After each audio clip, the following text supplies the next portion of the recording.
Hai gengs Quietmate, apa kabar? Kali ini kita akan membahas tentang negasi atau lingkaran dalam logika matematika.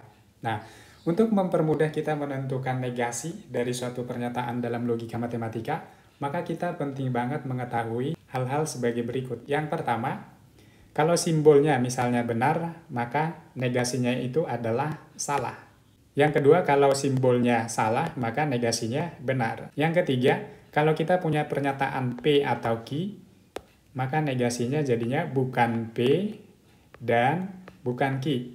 Perhatikan atau ini berubah jadi dan ya gengs. Kemudian kalau kita punya pernyataan P dan Q, maka negasinya itu jadinya bukan P atau bukan Q.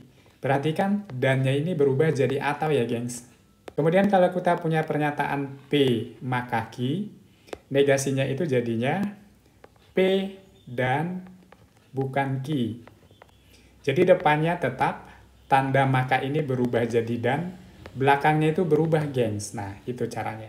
Yang keenam, kalau kita punya P jika dan hanya jika Q, maka negasinya sama aja dengan P dan bukan Q, atau bukan P dan Q. Jadi dia kayak gantian ya gengs, jadi P dan negasi Q, atau negasi P dan Q. Kemudian yang ketujuh, ini dibaca untuk semua X berlaku PX. Ini bahasa lainnya adalah kuantor universal yang ada kata semua. Semua X berlaku PX. Itu kalau kita negasi jadinya beberapa X atau ada X tidak memenuhi PX atau bukan PX sama aja. Yang kedelapan, kuantor eksistensial. Ini yang E kebalik dibaca beberapa X memenuhi PX. Itu kalau kita negasi, negasinya itu jadinya semua X, kebalik semua X bukan PX. Gitu. Yang kesembilan, sama dengan ini, kalau dinegasi jadi tidak sama dengan. Yang kesepuluh, lebih besar sama dengan, negasinya jadi lebih kecil aja. Yang kesebelas, kalau lebih kecil sama dengan, negasinya jadinya lebih besar aja gitu. Kita bahas beberapa contoh soal. Misalnya, tentukan negasi dari P dan Q maka R. Kalau kita perhatikan, kata penghubungnya adalah dan. Itu berarti rumus nomor 4 ya gengs. Kalau ada P dan Q, maka negasinya itu jadinya bukan P atau bukan Q.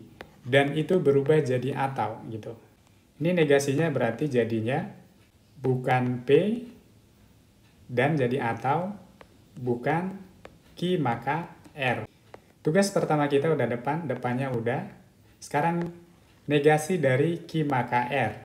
Q maka R itu tadi adalah bentuk nomor 5. Nomor 5 itu, kalau kita punya P maka Q, negasinya adalah depannya tetap, maka itu berubah jadi dan, belakangnya berubah jadi tidak. Berarti ini jadinya bukan P atau depannya tetap Q dan bukan R gitu. Paham ya, geng? Contoh kedua, tentukan negasi dari P dan negasi Q maka negasi R atau P. Contoh nomor 2, tentukan negasi dari P dan negasi Q maka negasi R atau P.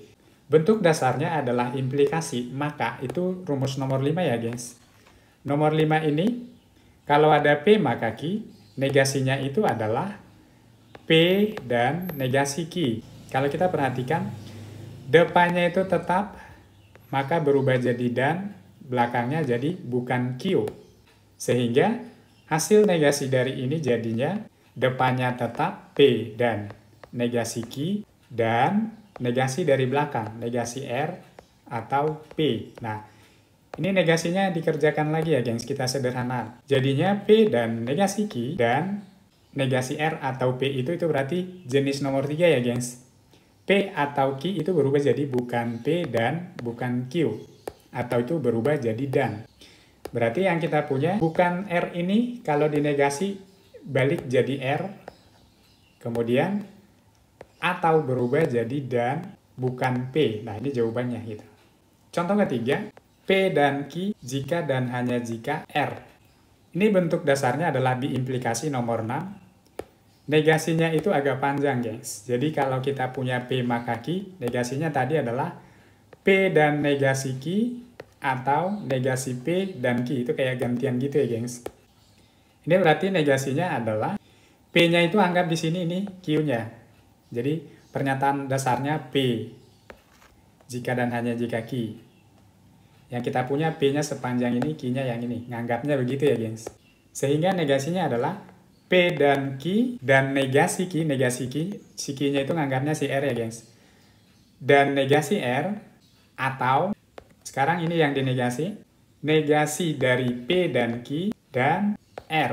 Ini kalau kita sederhanain, hasilnya itu jadinya P dan Q dan negasi R atau, nah, negasi ini kita negasi lagi, P dan Q ini kita negasi lagi. Negasi dari P dan Q itu berarti bukan P atau bukan Q dan R. Nah, ini jawabannya, gengs. Paham ya? Kita masuk contoh keempat. Misalnya punya 5x tambah 2 lebih besar dari 2x plus 1. Ini kalau dinegasi jadinya, ini tanda lebih besar. Negasi dari tanda lebih besar itu adalah lebih kecil sama dengan ya, gengs. Berarti negasinya jadinya 5x plus 2 lebih kecil sama dengan 2x plus 1. Udah gini doang gitu. Contoh kelima, tentukan negasi dari x kuadrat tambah 2x min 1 sama dengan 0. Ini negasinya berarti tadi kan kalau dia sama dengan, negasinya jadi tidak sama dengan doang. Berarti ini negasinya adalah x kuadrat tambah 2x min 1 tidak sama dengan 0. Ya udah gini aja gitu. Contoh keenam, kalau misalnya dia berupa kalimat, gengs. Misalnya gini, guru matematika cantik atau senyumnya manis. Ini kalau kita negasi berarti, lihat pernyataannya, kita anggap guru matematika cantik itu P-nya, kemudian senyumnya manis itu Q. Itu berarti bentuk dasarnya nomor 3 ya. Kalau dinegasi jadinya bukan P dan bukan Q. Sehingga negasinya berarti guru matematika tidak cantik dan senyumnya tidak manis. Gitu, gengs. Contoh ketujuh, jika guru kimia manis, maka saya betah belajar kimia. Nah, itu kalau kita lihat bentuk dasarnya ada kata maka, itu berarti jenis dari implikasi ya, gengs. Itu nomor 5. Negasinya itu jadinya P dan bukan Q. Berarti kalau dibuat dalam kalimat, negasinya adalah guru kimia manis dan saya tidak betah belajar kimia. Gimana, gengs? Oke nggak? Paham nggak? Kita masuk contoh ke-8. Tentukan negasi dari semua guru berharap siswa rajin belajar dan beribadah. Ini berarti bentuk dari kuantor universal ya, gengs. Dia ada kata semua. Nah, semuanya itu diikutin dengan ada pernyataan lagi yang dihubungkan dengan kata dan. Coba lihat rumus nomor 7. Tadi kalau kita punya semua X berlaku PX, maka negasinya jadinya ada X atau beberapa X, bukan PX. Ini negasinya berarti semua itu berarti beberapa guru tidak berharap siswa rajin belajar. Dan ini jadi apa ya, gengs? Beribadah. Tentukan negasi dari ada siswa rajin belajar jika guru bisa mengajar dengan lucu. Ini berarti jenis dari kuantor eksistensial, itu rumus nomor 8. Beberapa X berlaku PX, negasinya jadinya semua X, bukan PX.